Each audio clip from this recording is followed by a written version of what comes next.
भारत माता की। भारत माता की। जगत गुरु बसवेश्वर ಮತ್ತು ಶಿವ ಶರಣ ಭೂಮಿಗೆ ನನ್ನ ನಮಸ್ಕಾರಗಳು।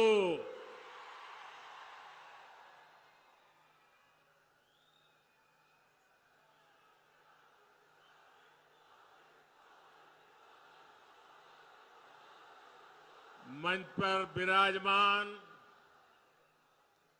कर्नाटक के लोकप्रिय मुख्यमंत्री श्रीमान मोमाई जी, हमारे सांसदगण, भारतीय जनता पार्टी के सभी वरिष्ठ नेतागण, इस चुनाव में आप सबने जिनको विधायक बनाने का निर्णय कर लिया है, ऐसे सभी मेरे उम्मीदवार और विशाल संख्या में पधारे हुए मेरे प्यारे भाइयों बहनों, साथियों, ये मेरा सौभाग्य है कि इस विधानसभा चुनाव में मेरी इस यात्रा की शुरुआत बीदर से हो रही है। भगवान बसवेश्वरा के आशीर्वाद और आप सभी के स्नेह ने मुझे हमेशा आपके लिए काम करने की ताकत दी है। कर्नाटक दा किरीटा, बीदर का आशीर्वाद मुझे तब भी मिला था जब मैं प्रधानमंत्री पद का उम्मीदवार बना था। मैं बीदर कलबुर्गी रेलवे लाइन के लोकार्पण के लिए भी आपके बीच आया था। समय के साथ बीदर के लोगों का अपनापन लगातार बढ़ता ही जा रहा है। आज इतनी बड़ी संख्या में यहां आकर आपने पूरे देश को संदेश दे दिया है, ई बारिया निर्धारा बहुमत बीजेपी सरकार। कर्नाटका का ये चुनाव केवल 5 वर्ष के लिए सरकार बनाने मात्र का चुनाव नहीं है। ये कर्नाटका को देश में नंबर 1 राज्य बनाने का चुनाव है। ये विकसित भारत के लिए कर्नाटका की बड़ी भूमिका तय करने वाला चुनाव है। और भारत विकसित तभी होगा जब कर्नाटका का कोना कोना विकसित होगा। विकसित कर्नाटका यानी कर्नाटका के हर अंचल का संतुलित विकास। विकसित कर्नाटका यानी राज्य में विकास के ढेर सारे ग्रोथ सेंटर्स। कर्नाटका की जनता अब अपने इस सपने से पीछे नहीं हटना चाहती। मैं जानता हूं आप सब एक ऐसा कर्नाटका चाहते हैं जहां हाईवे और एक्सप्रेसवे का विस्तार होता रहे। आप एक ऐसा कर्नाटका चाहते हैं जहां मेट्रो की सुविधा और ज्यादा जिलों तक हो।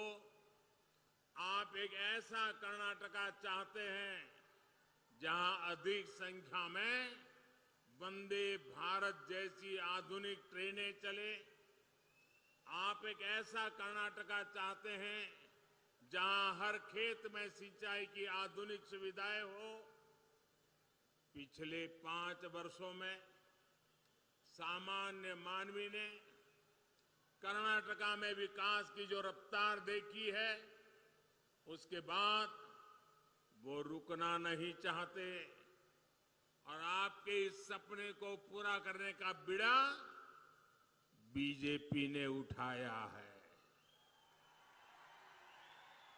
साथियों, कर्नाटका को देश का नंबर 1 राज्य बनाने के लिए यहां डबल इंजन सरकार का बने रहना बहुत जरूरी है।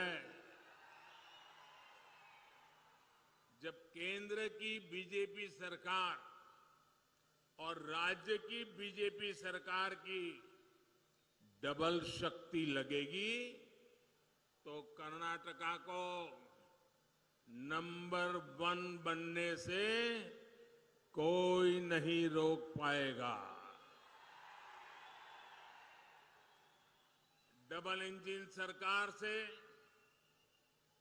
जो फायदा होता है, उसका एक उदाहरण कर्नाटका में आया विदेशी निवेश है।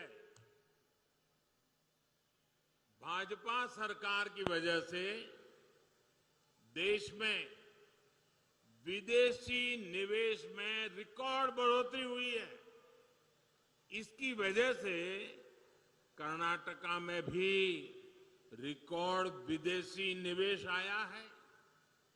कांग्रेस की सरकार में हर साल 30,000 करोड़ रुपए के आसपास विदेशी निवेश कर्नाटका में आता था।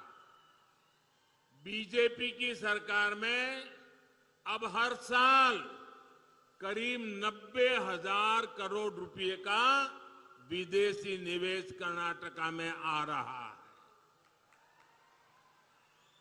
ये कांग्रेस सरकार के मुकाबले 3 गुना से भी ज्यादा है।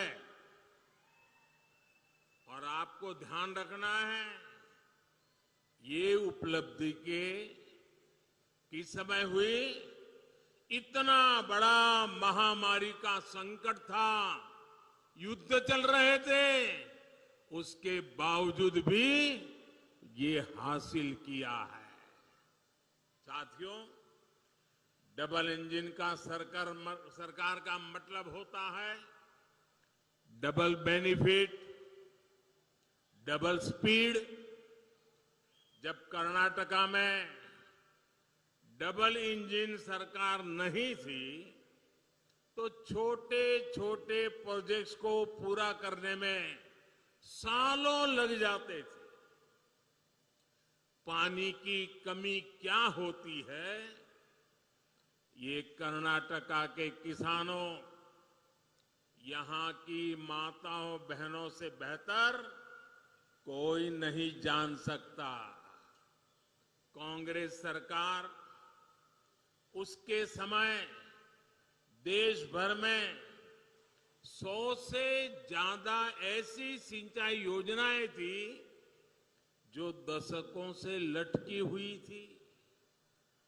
बीते 9 वर्षों में दशकों से अधूरी 60 से ज्यादा सिंचाई परियोजनाओं को हम पूरा कर चुके हैं।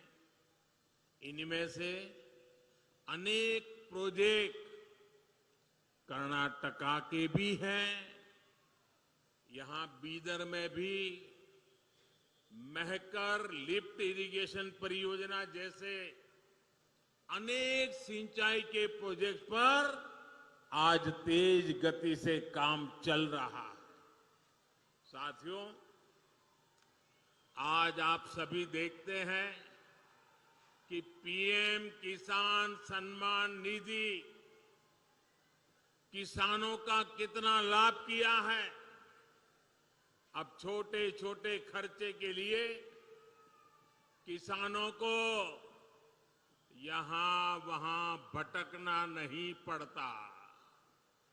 लेकिन मैं आज आपको एक और बात बताना चाहता हूं।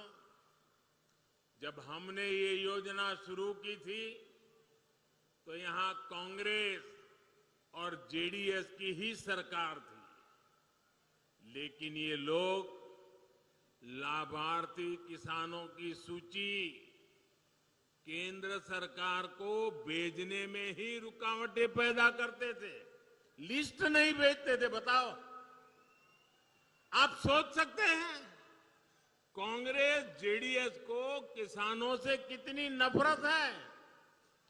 राज्य सरकार को एक नया पैसा नहीं देना था। पैसा हम दिल्ली से भेज रहे थे।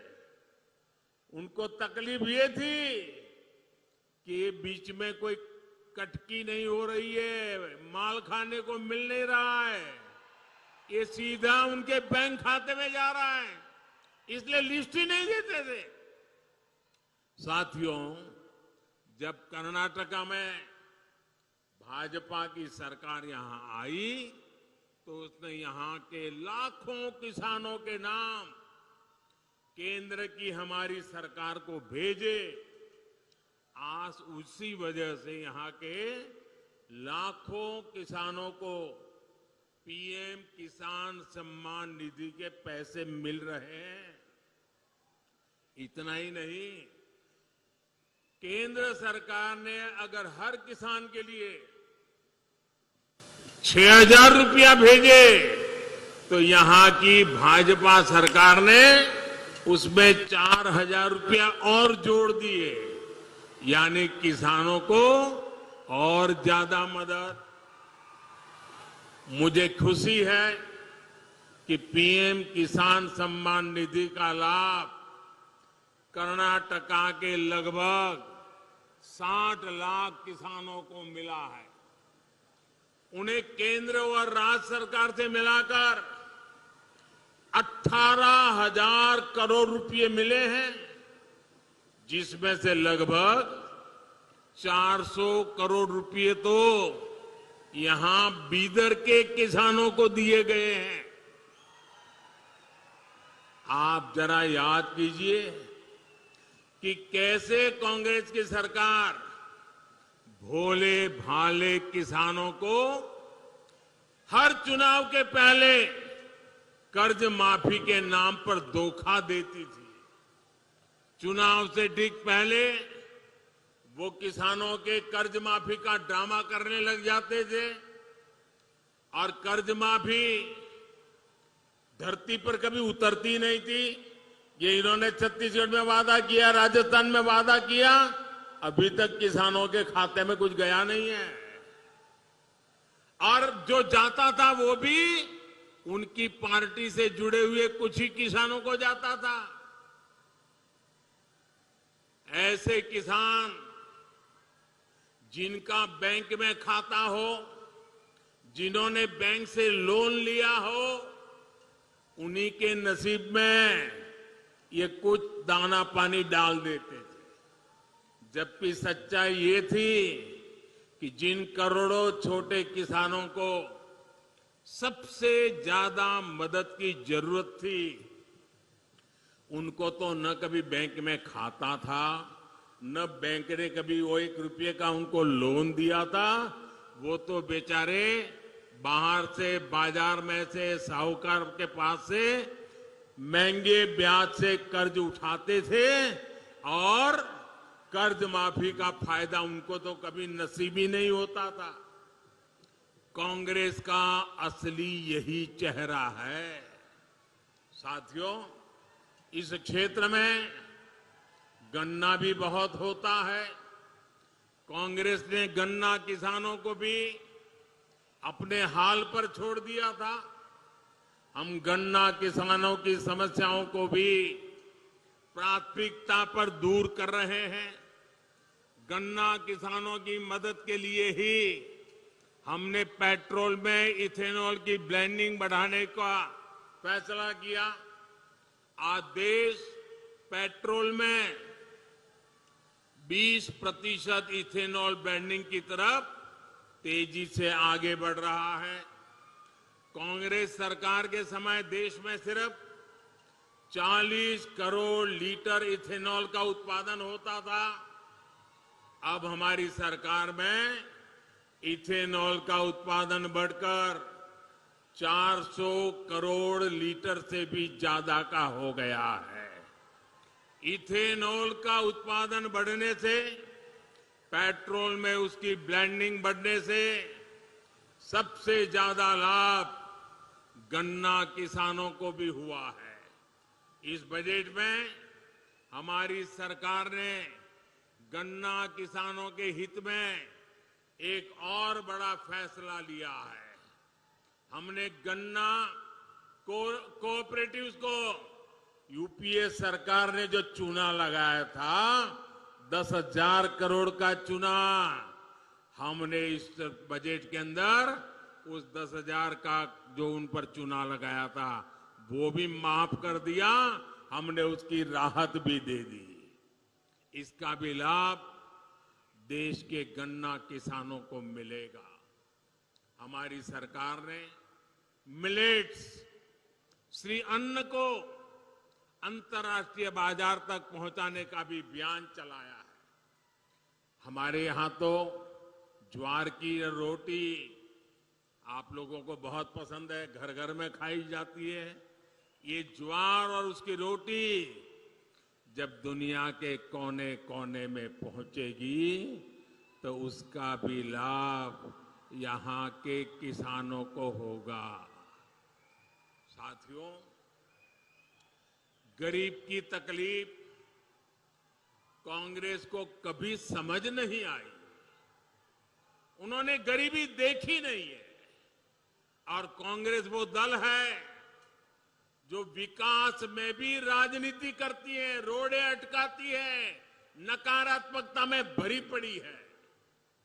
इसका एक उदाहरण गरीबों को पक्के घर देने की योजना भी है। ये योजना तो 2019 से भी पहले से चल रही थी, लेकिन जब तक कर्नाटका में कांग्रेस की सरकार रही उसने गरीबों के घर बनाने की स्पीड धीमी कर दी। गरीबों के साथ कांग्रेस इस अत्याचार को बीजेपी सरकार ने ही रोका। डबल इंजन की सरकार बनने के बाद हमने यहां घर बनाने की स्पीड को और तेज किया। देखते ही देखते 9 लाख के आसपास पक्के घर मिलना गरीबों को तय हुआ। इस योजना के तहत करीब 30,000 घर यहीं बीदर में ही बन रहे हैं। 30,000 घर, आप कल्पना कर सकते हैं। और इनमें से हर घर कई कई लाख रुपए का, और वो भी हम घर महिलाओं के नाम पर करते हैं। यानी भाजपा की डबल इंजन सरकार ने यहां बीदर में ही 30,000 बहनों को, जिनके घर की कीमत लाखों में है, 30,000 बहनों को लखपति दीदी बना दिया है। साथियों, हमारे देश में गांवों के घरों में नल से पानी ना आने की वजह से भी माताओं, बहनों, बेटियों ने दशकों तक बहुत कष्ट उठाया है। भाजपा की सरकार ने उन्हें इस तकलीफ से मुक्ति दिलाने के लिए ही हर घर जल योजना शुरू की। आज देश भर में 9 करोड़ नए परिवारों को पाइप कनेक्शन से जोड़ा जा चुका है। यहां कर्नाटका के भी 40 लाख से ज्यादा परिवारों को अब नल से जल मिलने लगा है। साथियों, शौचालय के अभाव में, गैस कनेक्शन के अभाव में, अच्छे इलाज के अभाव में सबसे अधिक परेशानी हमारी माताएं बहनों को ही होती है। गरीब परिवारों की बहनों की सूद कांग्रेस ने इतने दशकों तक कभी नहीं ली, लेकिन आपका ये बेटा दिल्ली में बैठा है। करोड़ों माताओं बहनों के बैंक अकाउंट बीजेपी ने खुलवाए, उसमें सरकारी मदद डायरेक्ट पहुंचे ये व्यवस्था बीजेपी ने की। बहनों को बिना गारंटी मुद्रा लोन मिले ये व्यवस्था बीजेपी सरकार ने की। गरीब मां को अपने परिवार के लिए राशन की चिंता न करनी पड़े, इसके लिए मुफ्त राशन का प्रबंध बीजेपी सरकार ने किया। दूसरे शहरों में भी फ्री रेशन मिल सके, इसके लिए one nation one ration card भी बीजेपी सरकार ने दिया। हमारे बंजारा साथी, उनकी भी सूद कांग्रेस ने कभी नहीं ली। ये बीजेपी सरकार है जिसने उन्हें प्रॉपर्टी का अधिकार दिया, उन्हें विकास के अवसरों से जोड़ा। यही सबका साथ, सबका विकास, सबका विश्वास और सबका प्रयास का सुशान है। और साथियों, बीजेपी के इन सेवा कार्यों के बीच कांग्रेस ने क्या किया? कांग्रेस ने सिर्फ समाज को बांटा, जाति, मत, पंथ के नाम पर बंटवारा किया। कांग्रेस ने शासन के नाम पर सिर्फ तुष्टीकरण को बढ़ावा दिया। कांग्रेस की बेरुखी का सबसे बड़ा प्रमाण हमारी बीदरी आर्ट है। कुछ दिन पहले बीदरी आर्ट की दशकों तक सेवा करने वाले साथी शाह रशीद अहमद कादरी को पद्म पुरस्कार मिला। कांग्रेस की सरकार ने उन्हें सिर्फ हताशा दी थी, निराशा दी थी। भाइयों और बहनों, बीदर एक भारत श्रेष्ठ भारत की तीर्थस्थली है। गोराटा यहां से ज्यादा दूर नहीं है। गोराटा में किसानों के बलिदान को कांग्रेस ने भुला दिया था, सिर्फ इस डर से कि कहीं कांग्रेस का वोट बैंक नाराज ना हो जाए। वहां जो शहीदों का स्मारक पत्थर था, उससे भी जो धूल सफाई का काम, ये भी बीजेपी ने किया। भाइयों, अब तो दर्जनों बलिदानियों को समर्पित शहीद स्मारक वहां बन गया है और तिरंगा शान से लहरा रहा है। साथियों, अस्थिर सरकार, जोड़ तोड़ से बनी सरकार के दुष्परिणाम कर्नाटका ने बहुत भुगते हैं। एक अस्थिर सरकार का फोकस लोगों की सेवा पर नहीं होता है। आपको याद होगा कि कांग्रेस जेडीएस सरकार के मुखिया ने माना था कि वो कांग्रेस की दया पर चल रहे हैं। जेडीएस की जवाबदेही कांग्रेस के प्रति है, कर्नाटका के लोगों के प्रति नहीं है। ये जो उनका सत्ता प्रेम है, ये जो उनका कुर्सी गंवाने का डर है, ये उन्हें आपके लिए कुछ करने नहीं देगा। साथियों, कांग्रेस हर उस व्यक्ति से नफरत करती है जो सामान्य मानवी की बात करता है, जो उनके भ्रष्टाचार को सामने लाता है, जो उनकी स्वार्थ भरी राजनीति पर प्रहार करता है। कांग्रेस की नफरत उससे परमानेंट हो जाती है। अभी इस चुनाव में भी कांग्रेस ने फिर से मुझे गालियां देने का काम शुरू कर दिया है। मैंने देखा किसी ने उन गालियों की लिस्ट बनाई है और वो गालियों की लिस्ट मुझे दी है। अब तक मुझे ये कांग्रेस के लोगों ने 91 टाइम अलग अलग गालियां दी है। अरे कांग्रेस ने ये गालियों की डिक्शनरी में टाइम खराब करने के बजाय अगर इतनी मेहनत उन्होंने गुड गवर्नेंस के लिए की होती, कांग्रेस कार्यकर्ताओं का उत्साह बढ़ाने के लिए किया होता, तो आज कांग्रेस की ऐसी दुर्दशा न होती, ऐसी दयनीय स्थिति नहीं आती। लेकिन साथियों, जो भी गरीब के लिए काम करता है, जो देश के लिए काम करता है, उसे अपमानित करना ये कांग्रेस का इतिहास है। मैं अकेला नहीं हूं जिस पर इस तरह के हमले किए गए।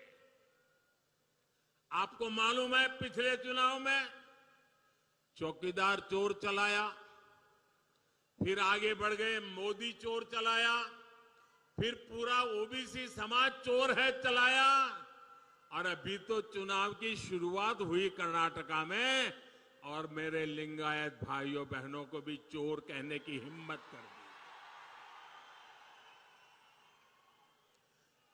कांग्रेस के लोग कान खोल करके सुन ले, आपने जब जब जिसको गाली दी है उन्होंने आपको ऐसी सजा दी है, ऐसी सजा दी है, आप दोबारा खड़े नहीं हो पाए हैं। इस बार कर्नाटका में भी ये गाली का जवाब, इनके सम्मान पर जो चोट पहुंची है उसका जवाब वोट से दिया जाएगा, वोट से दिया जाएगा। भाइयों बहनों, जब ये लोग मुझे गाली देते हैं, अब इतनी गालियां हो गई 91, और उनके टॉप मोस्ट नेता देते रहे, कोई ऐसे नहीं छोटे मोटे कार्यकर्ता नहीं। और तब मैं सोचता हूं कि भाई ये कांग्रेस ऐसी पार्टी है, उसने तो संविधान निर्माता बाबा साहब आंबेडकर को भी ऐसी ऐसी गालियां दी थी, बाबा साहब को भी छोड़ा नहीं था।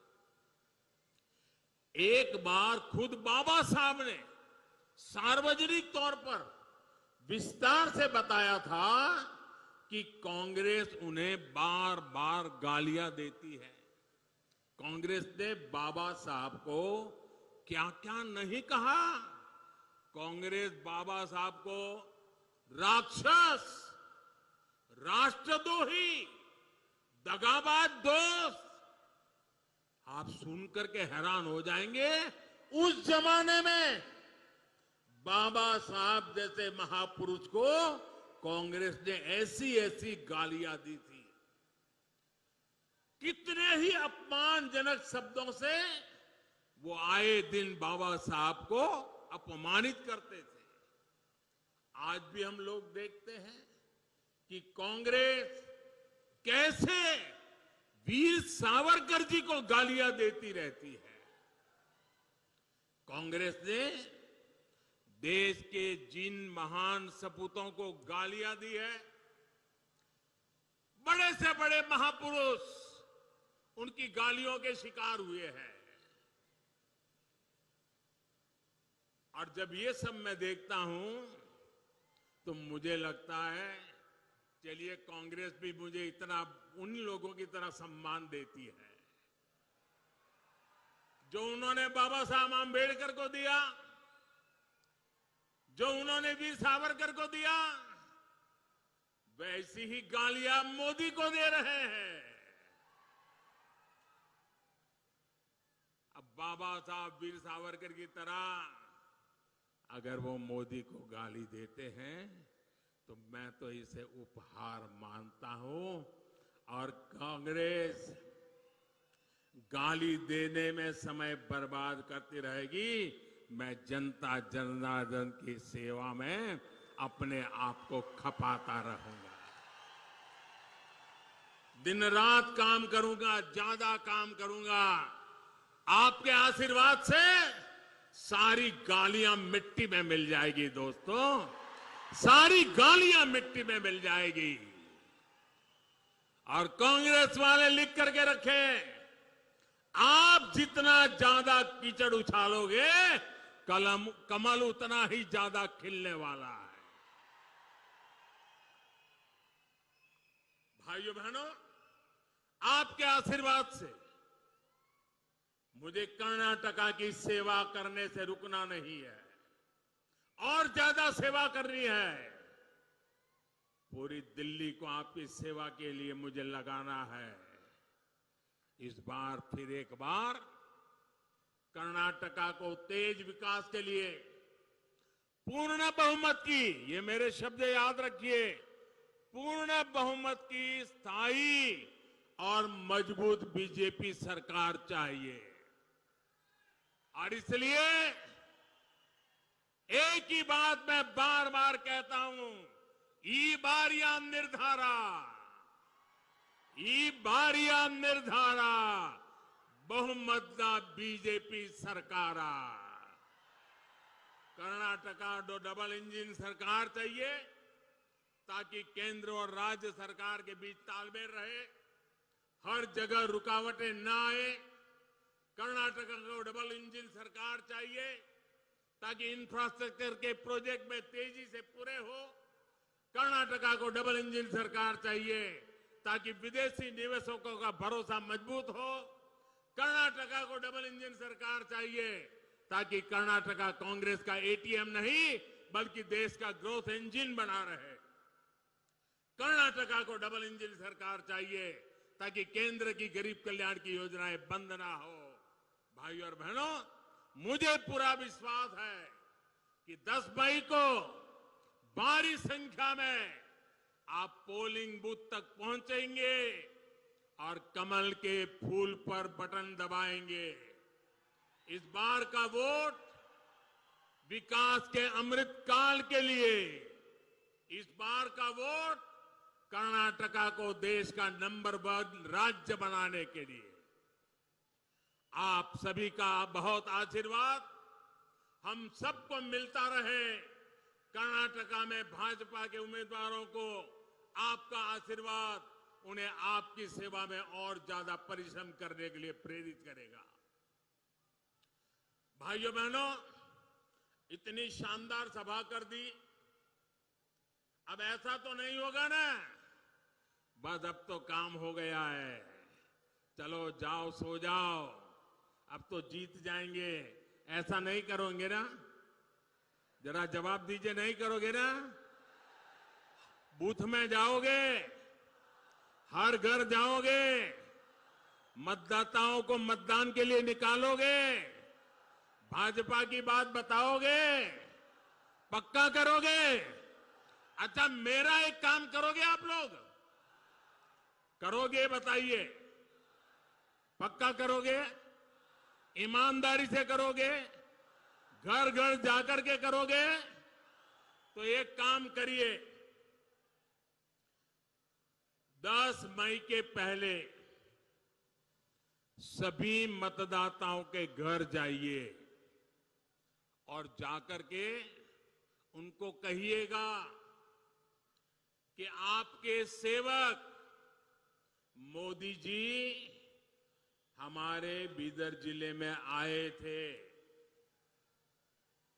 और आपके सेवक मोदी जी ने आपको नमस्कार कहा है। ये मेरे नमस्कार उनको पहुंचाओगे? हर माता बहनों को पहुंचाओगे? मेरे नमस्कार अगर पहुंचाओगे ना तो मुझे उनके आशीर्वाद मिल जाएंगे और उनके आशीर्वाद से मेरी ऊर्जा इतनी बढ़ जाती है कि मैं दिन रात और ज्यादा काम कर सकता हूं। और इसलिए मेरे लिए आपको ये काम करना है, हर घर जाकर के कहना है कि आपका सेवक मोदी आया था, मोदी ने आपको नमस्कार कहा है। बहुत बहुत धन्यवाद।